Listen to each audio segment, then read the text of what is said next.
Ia tu tāpua I le tua.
Tau I le li, o e sawa vali o nala, a wae te ai I mea ngā lue ai o rima, e ia te oe le manuia, e ia te oe fo I le lei, e a vela wā vāpei o le vine fua tele mai I to tonu o lau fale, o lau whanau e pei o tamai o live, e vangavangai lau lao ai, wha uta, e wha peo na manuia o le tangata, e matau I le lii, e o tātou te tālo.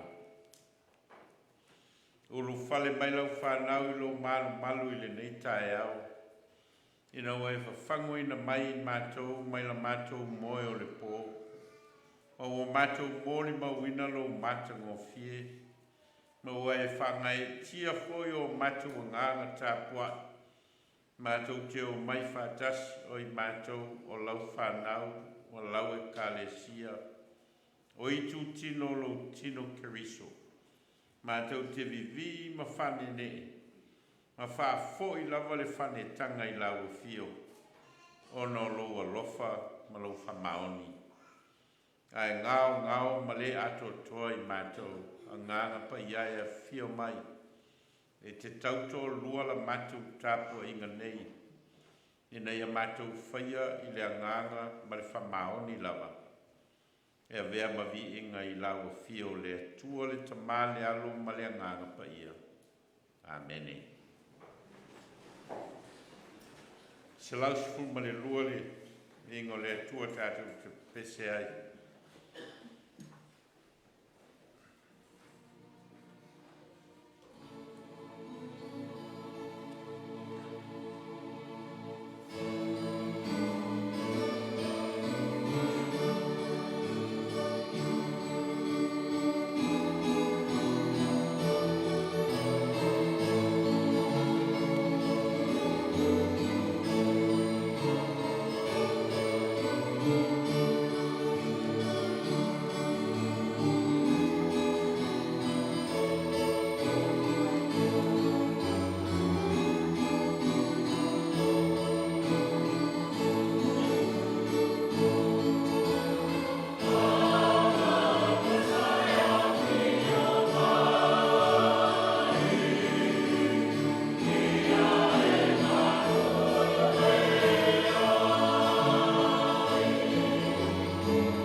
feitauina o le tusi paia.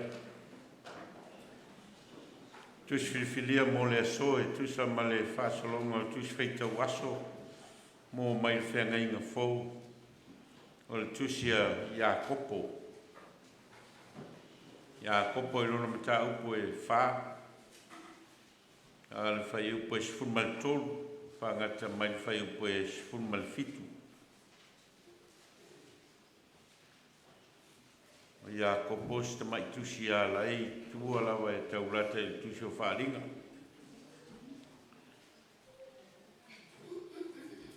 Ia kopo i rono mta upo e wha. A le whai upo e sifun mal tolu e whangata mai le whai upo e sifun mal fitu. Tātou te whaitau sau wa iai. Whauta mai ia o tau o e whai ane.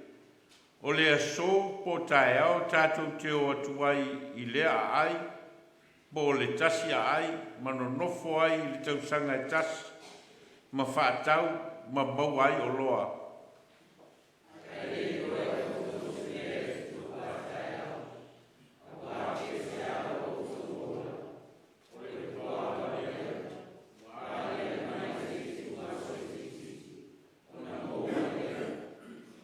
Ai te tau ono tau whapea, a whina ngalo i aile li, tātou te olai, ma tātou whaia lea mea, ma lea mea.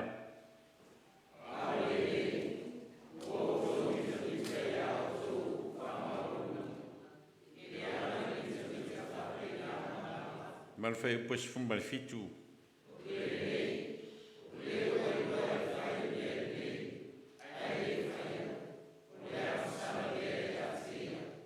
Whamanu maile ngāngo le atua le tātou whaitau ma whalongolonga i nā whionga tū mauati a te ialona lava vi inga nei se iau le whavavau lava.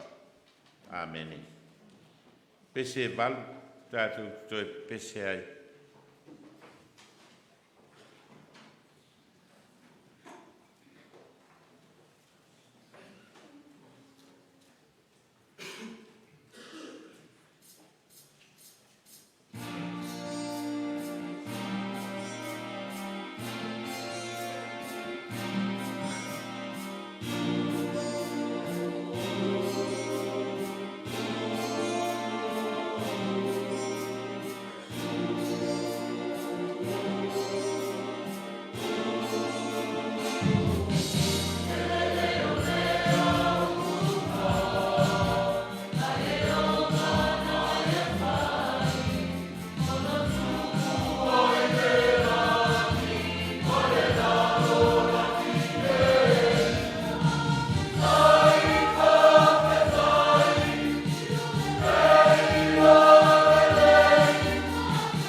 o tātou te tālo.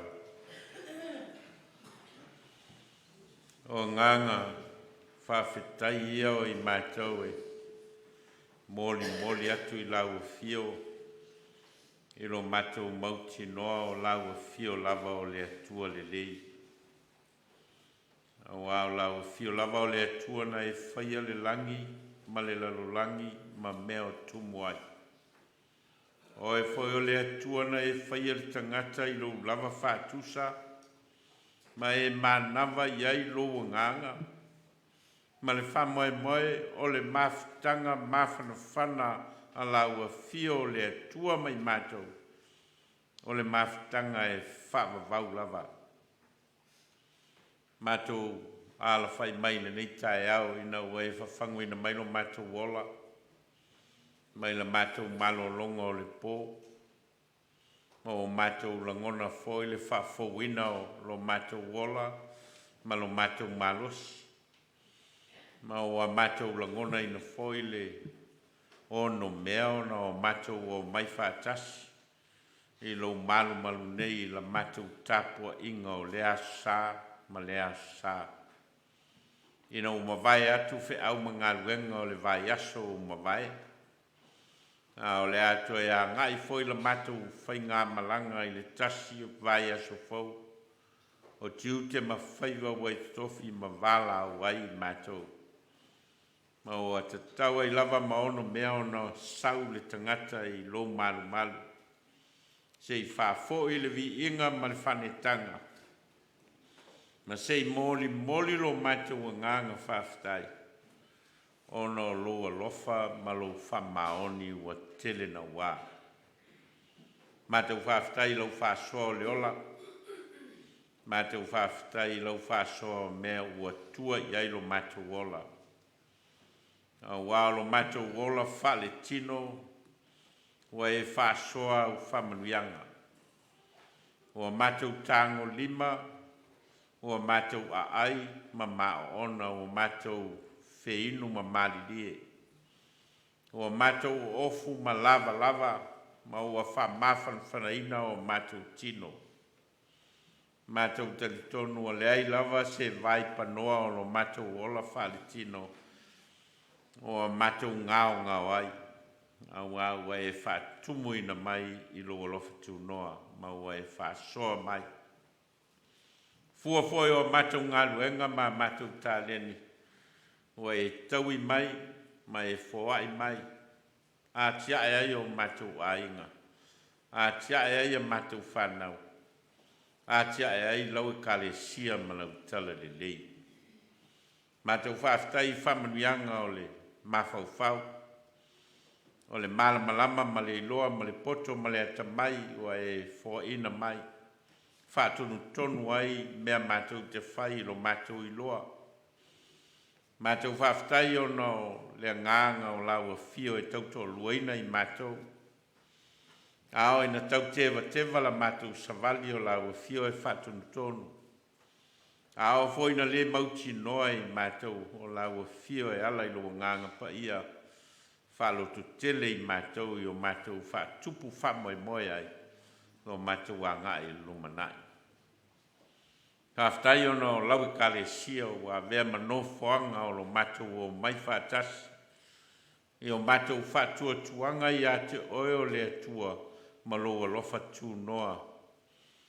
Mai se le alofa tū noa lau a fio e ala ia Jesu ke risolo walo alo mātou ali whaola. Ma le whaola tanga o le tangata angasala o Sauniga e lau a fio. Lo mātou whamangalo ina. Mātou whafo I lava le vi inga I ate oe ono lo alofa ma lo whamaoni. Mātou whātou ese I o mātou se mangasala ma vai ngā wai. Tofu lava le tangata ma ona leo I o luma. Tofu fo le tangata ma ona whale tonu I lau si le whangati. Au o mātou o mai, o I mātou o lau whanau. O ai rei se mea mātou te o I ai e sa ili ai lo mātou whamanga loina. O nā o oe lava lo mātou atua. O oe na e whaia le whao le tanga le tangata e ala I lo lava alu pele o Jesu Keriso. le tamai se e whamangalo mai mātou o lau whanau. A mangalo mātou wola taito tasi. Ma o mātou ngā luenga ma whatinonga o lo mātou wola au nei lau a fio. Mātou te tonu lava o le tau sa mātou ngā luenga i le mea e ono vi ia i oelo mātou atua le tamai. Whamangalo mai mātou. Whamangalo mātou a inga.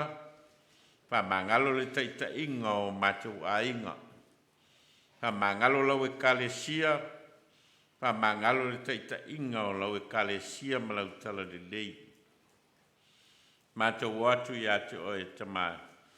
O lo fatu noe mangalo ai mātou. Te e whamangalo mai mātou taito tas.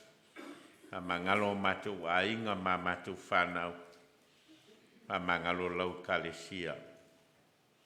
Mātou tui nātu o mātou mana onga i o luma mano mātou telitonunga o lau a fio lava o le atua talimanao. E te sila fia foi mele lei umai te tau maa ngāmal tangata. Mātou te Vailaau ma whātau anau i ate oe. E whaia lava lofina ngalo ai le o mātou Lotu. Mātou tui nātu lau ngā ruenga ma lau kalesia nei. La mātou mōli mau whakerisiano. Peo no mātou ngālulu e ai tonu o lau wheau ma lau ngā ruenga. O wei te tofi mātou o tofu le tangata malana. Mātou te ngālu lue whelangolongo mai. A tia e lau wheau ma lau ngā ruenga. Ma la mātou mōli mau whakerisiano. Mātou te tālo ia e whamanuia ina lau tala le lei i to tono le nei au Lotu. Whamanuia i tu tino ese o lau ngālu lue ma mōli mau. Ina ia vea la mātou mōli mau o le whaalinga o le alofa tū no oelo mātou atua. O au a vela we kalesia o le tino la ua fio i le neilo langi. Mātou talo mo a inga taitasi oma. O au a tofu lava le a inga ia ma ona lava singa ma ona whamoe moenga.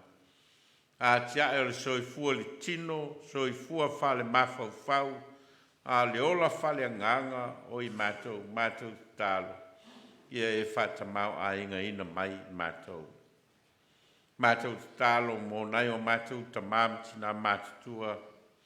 O e ua whata oto lia i tono a inga ma ai o ngase ngase. O e ua le ato o tolo lato soifua.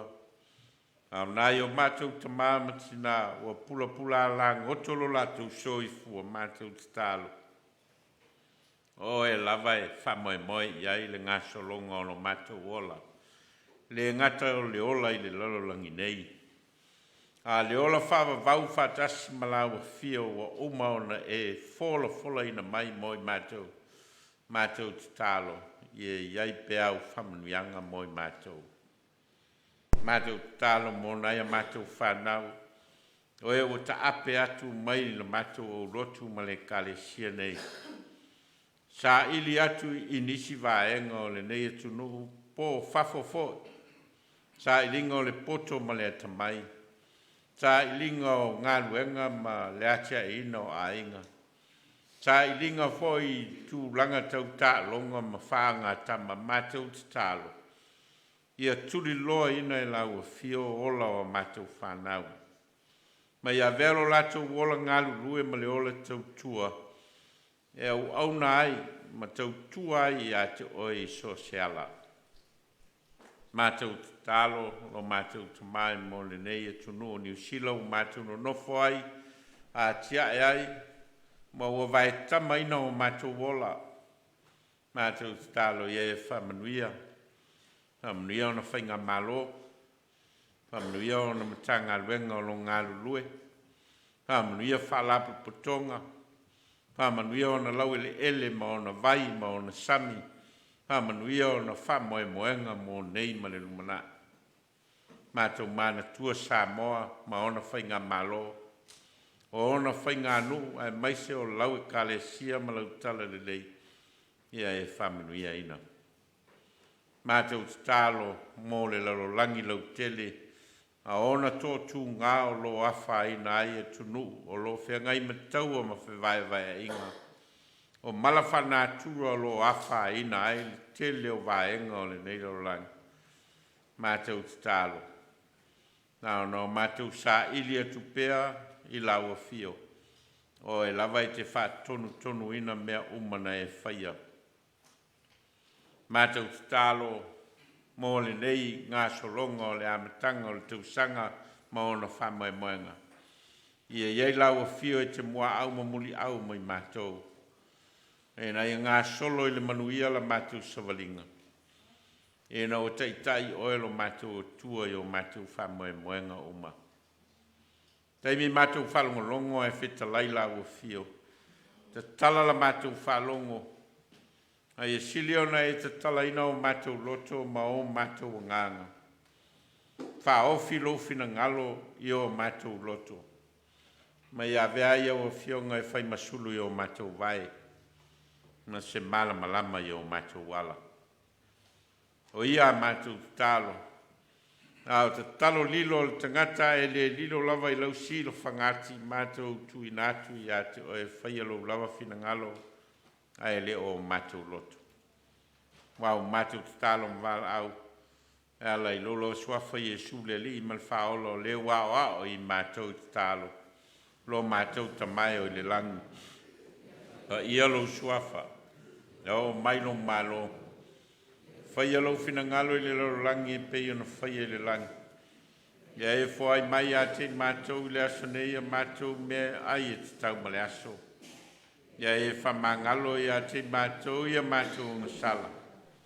Pei o i mātou fwoi ono mātou whamangalo i nātu. I e wānga leanga mai i a te mātou. Au a fwoi e te teitaina i mātou i whao sosonga. Ai e la vea i a i mātou ai le leanga. O le mālo ma le mana. A toa malevi inga e whawavaulawa. Amen. Pese valu sifu male valu. Tātou toi vi ai.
Te le lava au whamanianga o lau whāsoa, mō le tangata, ma me tua iai lo mātou ola, au mātou o fwoi nātu, nei mea alofa e whai mā mātou tāulanga, mō lau whe au ma lau ngāruenga, pāpa ia mai a mātou tāulanga.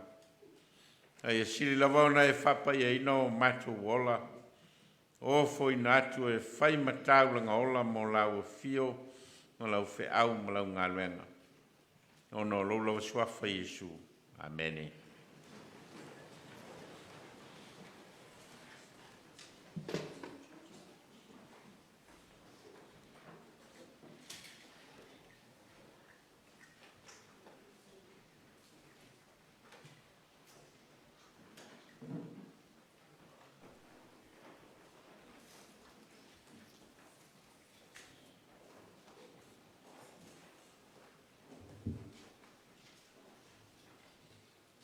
Teo tātou tālo. Ia mālia upolo ngutu. Ma mafau whaunga o mātou loto I lau whafonga lo mātou atua. O lo mātou papa ma lena te tōngi ola ina I mātou. Amene. Ma wale matua e teitei nai tātou mai le tusi sa fai tau ina o le tusi e Iakopo. I lona tā upo e whā a le whai upo e se fulu ma le 5. A e ta tau ono tau whapea. A whina ngalo iai le li tau te olai. Ma tātou whaia lea mea ma lea mea. A e ta tau ono tau whapea. A whina ngalo iai le li, tātou te olai, ma tātou whaia lea mea, ma lea mea. O le whina unga lea Iakopo, se I tau whaasao ai winga o tangata, kerisiano, ono ua whaasolo ina misi lea tua, mai fuafuanga o le ngasolonga o le soifuanga o tangata. O manatu le tangata o le whangasolonga o lona ola, ma le whangasolonga o me fuafua iai le anga inga o lona soifuanga I lumanai, o mea ia e whai e lona poto ma lona atamai ma lona malamalama. E au noa ma se sao o le atua I lona whātau nuina. Ma le lana whinau aia Iakopo. Ma le whinaunga la lea Iakopo. Ai te tau ona outou whapea a whina ngalo iai le ri. Tau te olai. Ma tātou whaia lea mea. Ma lea mea. Vai asolo na lua le nei o whangasolo le whaongaina o le tusi lea mai le whenga inga whau le tusi a Iakopo. I le whaitaunga o lea aso ma lea aso tusa ma le whaasolonga o le tusi whaitau aso. A mata mai le a sātalu ai no whaasolo ai le vai aso atoa. O le lau tātou o mai le mta upo e whaa. Ma ona toe whai upo o le mta upo e whaa. A umalo i ona toe leo le mta upo le muli. Mta upo e lima. Tele laina misi uma e tātou. E le tele o tusi whaitau mai le amatanga o le mta upo mua o Iakopo se ia o mai i lona whai unga. Ma o leo manatu ai. Tā ua le tātou malamalama mua i tusi o Iakopo. Ma leo manatu ai mo le la unga le nitai au. Tātou a mata i whamtalanga e winga le tusi o Iakopo. Ina i tātou malamalama. E ona fito a ngai atu ai leo le la unga. I se whe au mai le tusi whaitau le sa whaitau ina i le nitai au. Mai le mta upo e whawhai upo sutolu. E o atu les furmale fitu. E le tonunga o Iakopo lea na ia tusia le tusi lea o Iakopo. E whapea le whamtalanga o Iakopo lea o le uso o Iesu. E le tonunga o lo whamaumawina i tono le tusi pa ia. E iai le whanaua Maria ma Iosefa na toe whananau mai. E na ua uma la soifo mai Iesu. Mai o Iakopo la o se tasio whanaua Iosefa ma Maria. A tono le to tele o tātou tele iloa. A mea iei se isi whanaua Iosefa ma Maria. Au ai le o tele ina whamatala ina i le tuspa ia i sono tūlanga e pe ona whamatala ina le tala ia Iesu Keriso. Ai tusa masua enga le au sua le tuspa ia o Iakopo lea. Lea na ia tusia le tusi lea o Iakopo. Ma o lea ua whamauina i te tono o le tuspa ia i le whenga inga whau o le uso o Iesu. O le tama Maria ma Iosefa. E whalitel tonunga o le tusi lea Iakopo. O se tasi leo ulua i tusi na tusia o lo whamatala ai ia tala e winga ia Iesu Keriso ma le whatua tuanga e winga ia Iesu Keriso. Peo se tasi leo ulua i tusi na tusia e se tangata kerisiano e whamatala ai ia mea tau le soifuanga o Iesu Keriso. Ai mesia le whatua tuanga. A le tusia le tusia Mateo, Mareko, Luka ma Ioane. A le tusia foi tusia Paulo i ekalesia e pe o Korinito ma le tele o ekalesia sa tusi ai le apostolo nu ese. A le tusia foi isi ana tusi o la sa tusi tangata taito tasi. A le tusia foi tusi o whaalinga. E fo linga mai o le tusi o Iakopo. O se tasi o ulua i tusi aloa ia sa tusia e se tangata kerisiano e whamatala ai. Ia le teltonunga ma le whatutuanga e winga ia Iesu Keriso. E se tala e whapea. E ui lava o Iakopo lea o le uso o Iesu. Ai fōringa mai e le i muli ia Iakopo lea ia Iesu i le teimi o le tala inga Iesu. Talia fō le tala inga Iesu e tusa ma whamaumaunga tuspa ia e tolu tau sanga o whailan ngā luenga tala. Fōlinga mai, e se ale me sa ngā ia Iakopo ia. Pei whato a maua Iakopo le whatua tuanga winga ia Yesu Keriso le alo le atua. E na ua toi tū mai Yesu. Ma o le alana vea ai Iakopo se tasi o taitai o le kalesia kerisiano i tono Yerusalema. Mai o le Vailaau la lea o lea na tūsia Iakopo le tūsi lea. Ka perwhamtalanga na mafua na tusi lea Iakopo. Ona ua sawa ina le kalesia i tutonu o Yerusalema ma ua tele ina o ese ai tangata Iutaia sa no nofo i tutonu o Yerusalema. Ona o sawanga o le kalesia kerisiano e le ngata le malo Roma ia whapena foi le kalesia Iutaia. Ma o lea nā lai ona mafua ona o ese to tele o tangata mai tutonu o Yerusalema. Ai o la tangata nei, ua o tangata kerisiano. Tangata la ia o lea iai le tele tonunga.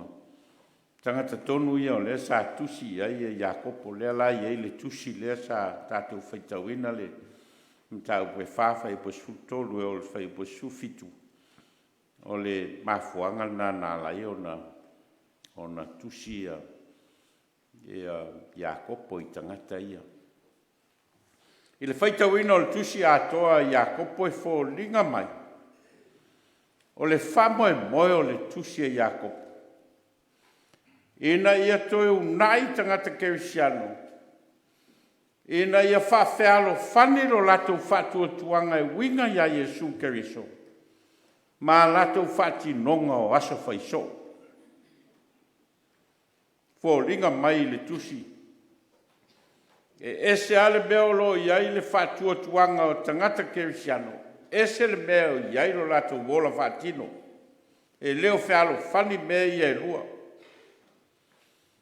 Ma e fōlinga mai o le mafuanga tonu lava lea nā lai o na tusi Iakopo i tangata kerisiano Iutaia o lono nofo inu ese.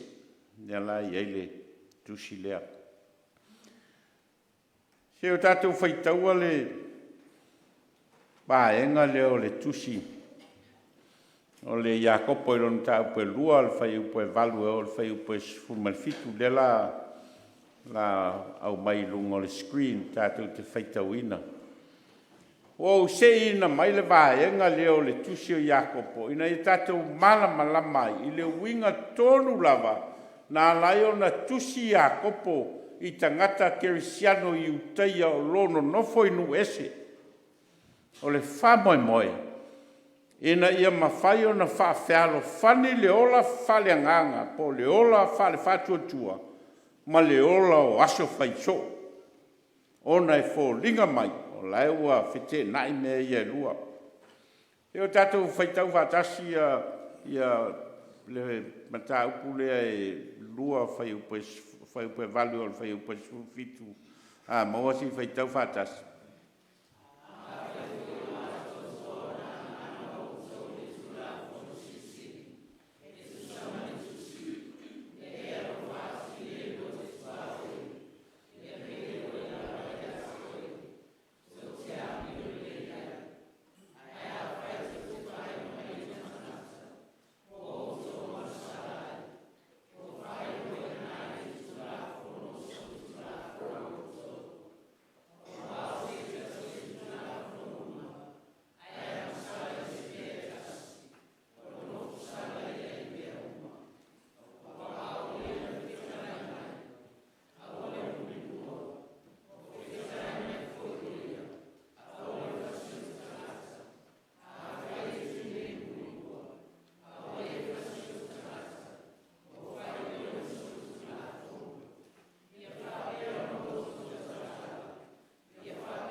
o le fatu lea ma le ute lea o le tusi o Iakopo. Ona ua tele ina fete nai, ia le fatuatuanga o tangata, ma fati nonga tangata I aso faiso, ma fuanga tonu a lea. Fa solo ina le fealo fani, ia le fa leo ina o le fatuatuanga, ma le fatino ina tangata o aso faiso. Te lea mionga o lo ta ua I Iakopo e tau ona fatino e tangata ke usiano, ina ia tangia mai lona soifuanga o aso faiso, a mea moni le mele fatuatua ia. Maia Iakopo ia le leilau whalongo. Ia whatele ngese lo so ona tautala. Ia tau fiofi lo wita. Ia male tele lava o isi mau winga o le whatinonga le tangata soifua o asfaiso. O lo a ngai ai ia le whiaua Iakopo. No whamtala e Iakopo whai mai o le laulau whaiva o le afi mumu e mu ai le tangata pe ao ina so ona tautala le tangata.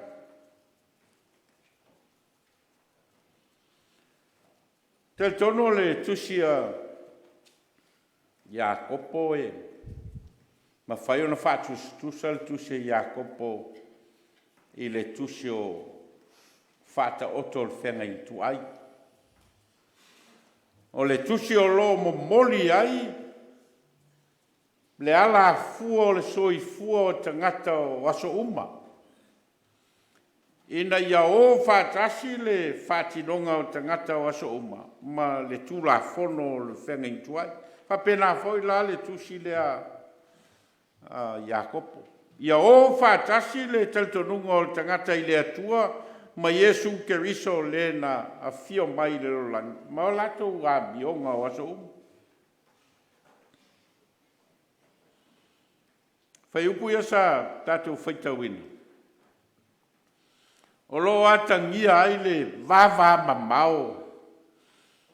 O fuafuanga tangata soifua. Ma lona sa I lia o lona taltonunga I le atua. Pe tau nu ona o le finangalo o le atua.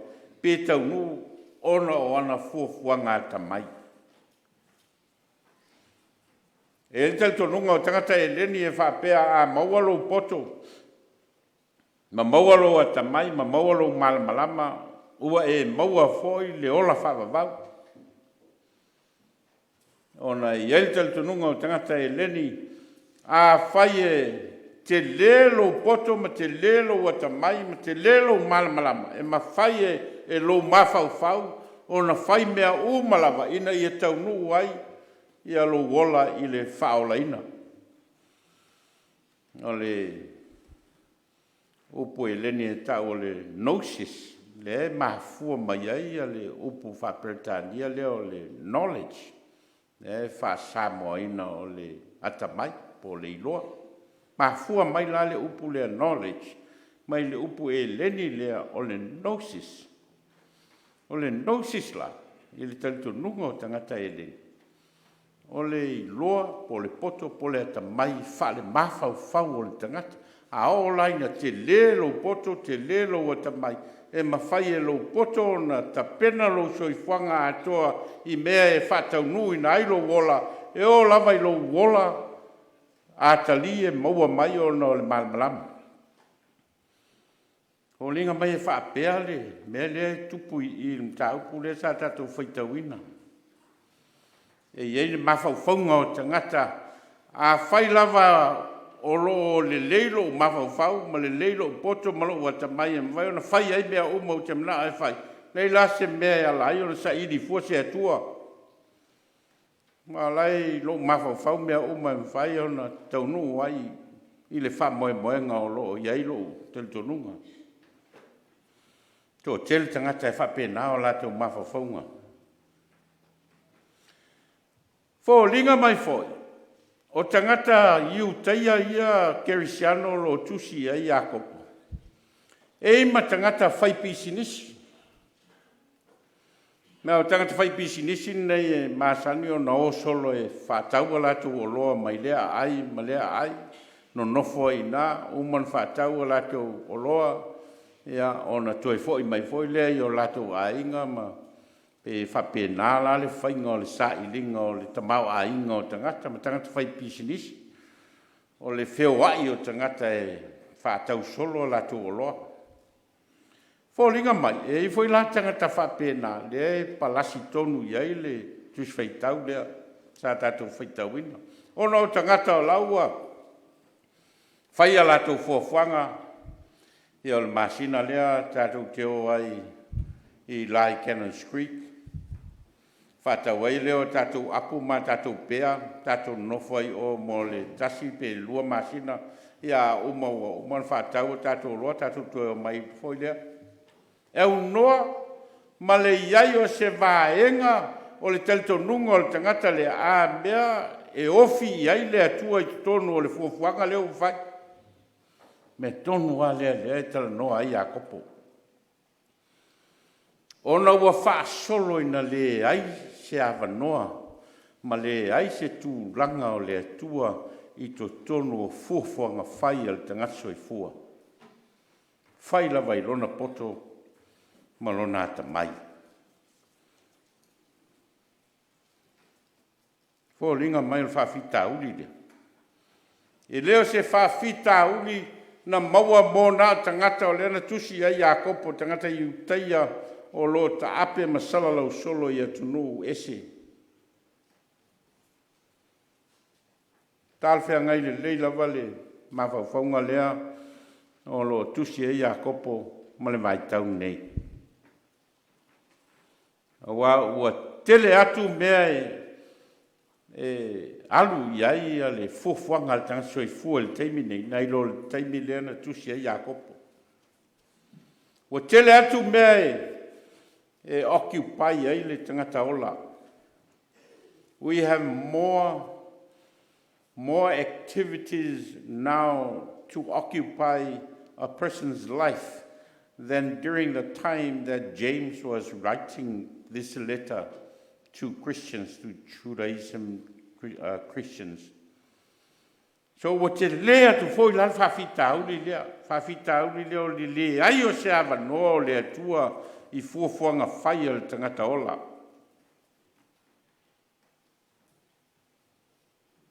E tangata ke siano whamei te tonu i lea tua, ai le o ni Lotu. E voi tangata e whai mai e te tonu lea tua alofa, ai lea tangia se alofa wha lea tua i o lato o langa. E voi tangata e whai mai o lea tua wha mangalo, ai ola i le ola tau i masui. E voi tangata e whai mai o lea tua wha maoni, ai ola pase e mea whai, ma mea whai tele. E voi tangata e whai mai e te tonu i manuia o lea tua, ai aunga te tae sa ili au wala ina ia maua ai manuia o lea tua. E voi tangata e whai mai o lea tua alofa, ai sa wai o latu whanau ma o latu te tolua. O tu ainga tena inga ia. O lo masani ai le soi fuanga o tangata, e o lava ia tātou. Ma fianga o le teltonunga whare whatua tua, o lo fete nai mal soi fua o so uma. Toinga o langa tonu ana, lea nā lai o na tusi, i le taitai o le kalesia o Iakopo i tangata kerisiano o lono nofo inu ese.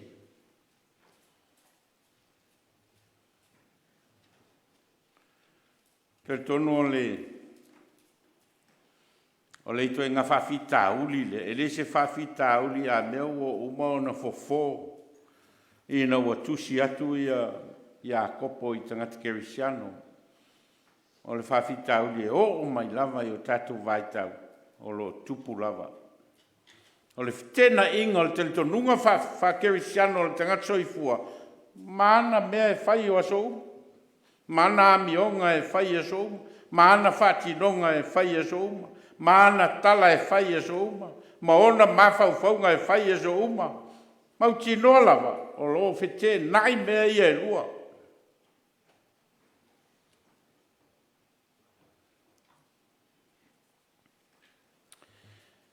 Lai se senga o le mea lea ta tusi atua ia kopo i tangata ke siano i utai o lo nofo i nu ese. Ma le launga Iesu le sa whai i lunga o le maunga. Ase sila i launga lea o lo whamauina i tono o tusi o mātai o man tau poe lima o man tau poe fitu. O lo iai vaenga o lo tala noa ai Iesu le ese senga o le whati nonga e tangata o tūla whonoa le atua na tuina mai.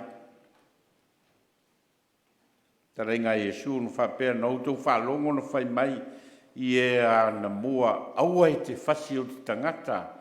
Ai o te whai atu au i a te utou ai se ita ilo nauso e nofo sala o ia. Sui a toe Iesu le winga o le finangalo o le atua, mai le tūla whono le aua e te whasi o te tangata, e leo whātatau i le whasi oti ina o te tangata, a o lo whātatau i le wāwhea ngai whea alo whani o le tangata, ma le tangata, le ala ai o na whai mai Iesu, ai o te whai atu au i a te utou, ai se ita i lo nauso. E le turi se ilonga wa e whasi o tangata no a whaasala leo oi, wha mai Iesu a whai e te ita i lo uso. Ua lama le nā, whaasala i nai oi. Ai a fuala i a tātou le mea leo le ita o le siresi. Ai, se o le mea e whai Iesu.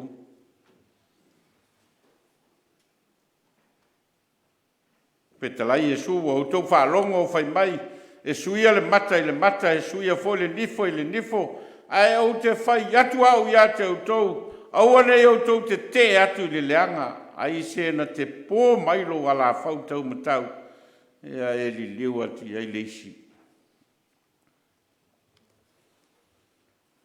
Ia se si o tātou a mea, whai ngofi e lo nāta mai on, whai luto i ngā mea lea.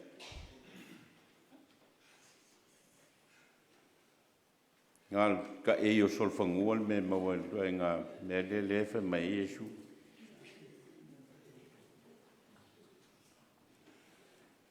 Ngal ki polo le makal me mawa e ngā mea le.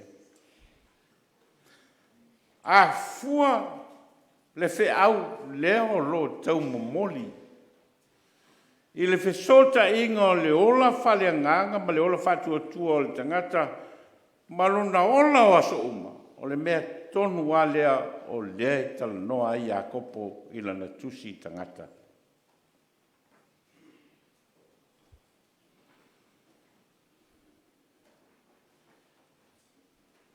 Kwa engol tusi lesa tātou whaitauina.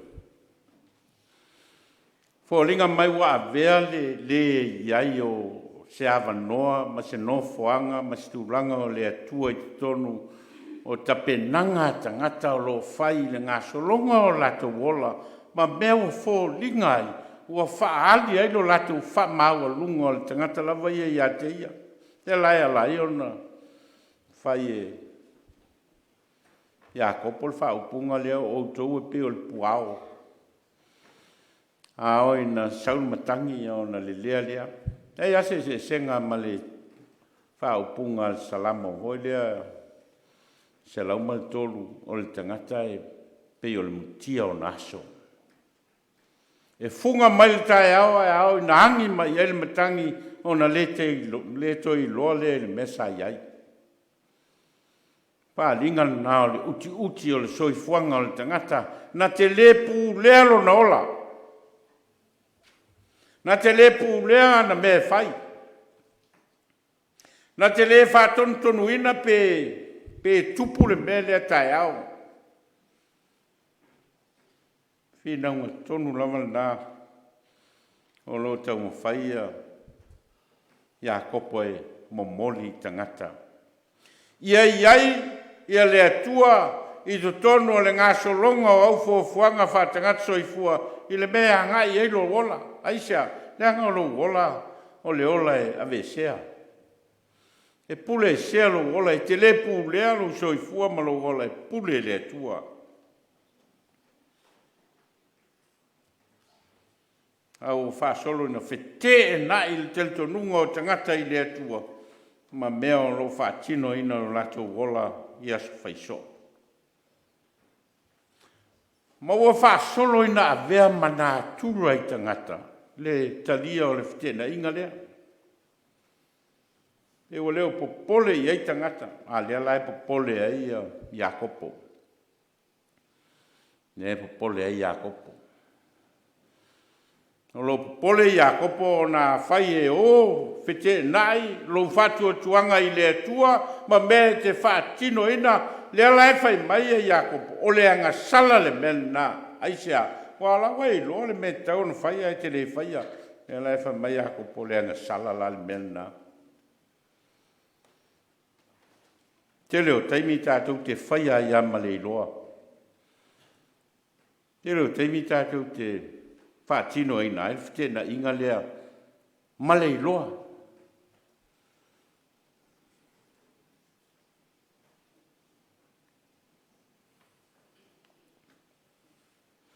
O ringa ma le tusi e Iakopo.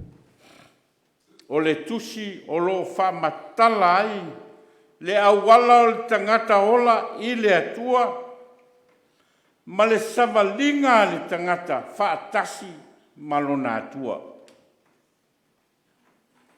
It's a book about the way to God and the walking with God.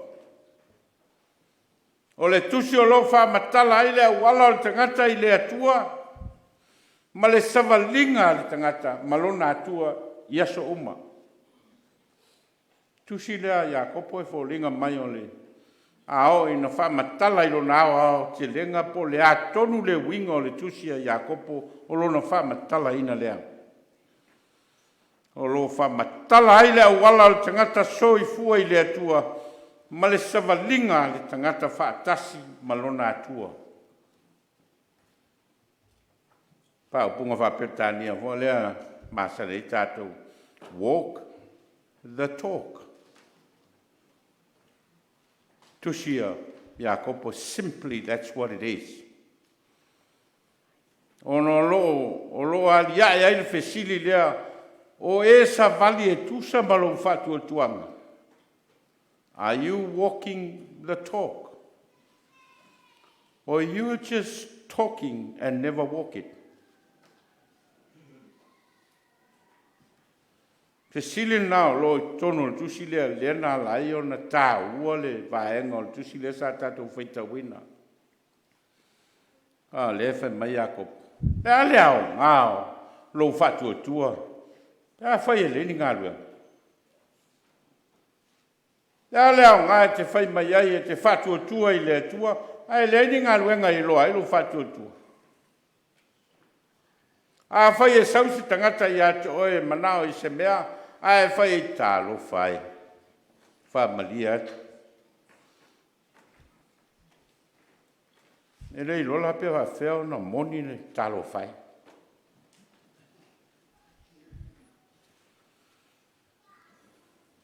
O ringa mai o le tā ua leo le tusio Iakopo. Whetalai e su o au nei le ala. Ma le upumoni ma le ola. E lea luatu lava se tasi le tamā pe a le ui mai a te au. Fōringa mai o Iesu le ala. A o Iesu foi e te tau na o lua sava vali whaatasi le ala. E lea nao le tali tono o Iesu le ala ma le upumoni ma le ola ai esea le mea ngā i ai le soifuanga le tangata ola. A tātou wawa ai le soifuanga o Iesu ke riso e matua le ai lava se fete na inga o lona whātuatuanga i lona Vailaau ina i lona tamā. Maana whātinonga e whātino ai lona talitonunga i lona tamā. Me lea lai ona whamatala i tangata i Iesu e le aisana ngasala. Ona e o whātasi lona talitonunga i le whinangalo o lona tamā, ma mea na te whātino ina. E o lava i lui tau o le oti ma pupua ngā sawhia ngai ma ia. Sa i asa ina lava whātasi ma lona talitonunga i lona atua. Ma o lelea, me lea nā laion to e whātu ina o ia e le atua ma i le oti ma le tunga mau. Te manatu a whai e ise tusi o le whengainga fōwe. Ta tau ona whai tau ia iso se tangata kerisiano le tusi lea Iakopo. A wā le tusi o lo whamatala i le fisota inga o le tangata ma le atua. Ma le savalinga le tangata e te tau ona savali e so uma whaatasi ma lona atua. A e te tau ona utou whapea, a whina ngalo i ai le li. Tātou te olai, tātou whaia lea mea, ma lea mea. Teo tātou tālu. Mātou whalongolongo i lou whetala i mai. I le tā ua o lo mātou i loa manino la uwhio. Ma le tā ua foi o lo mātou i loa sāwa vali whātasi ma la uwhio. Ina ia vea ua fionga e whai masulu i o mātou vai, ma le malamalama i o mātou wala. A wao i mātou lava o tangata nā ona whaalele a mātou upu. Nā ona o mātou manatu fo i mātou te i loa la ufio. A i mātou lava o tangata e tau mamao ma la ufio. Whātontono mai i mātou i la mātou savali. Ena iau mātou loa na sāwa vali e tusa ma lo whina ngalo. Au mātou tālo ela i lo suafa Iesu. Amen.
Fumalfal, pese tātou te whai uai.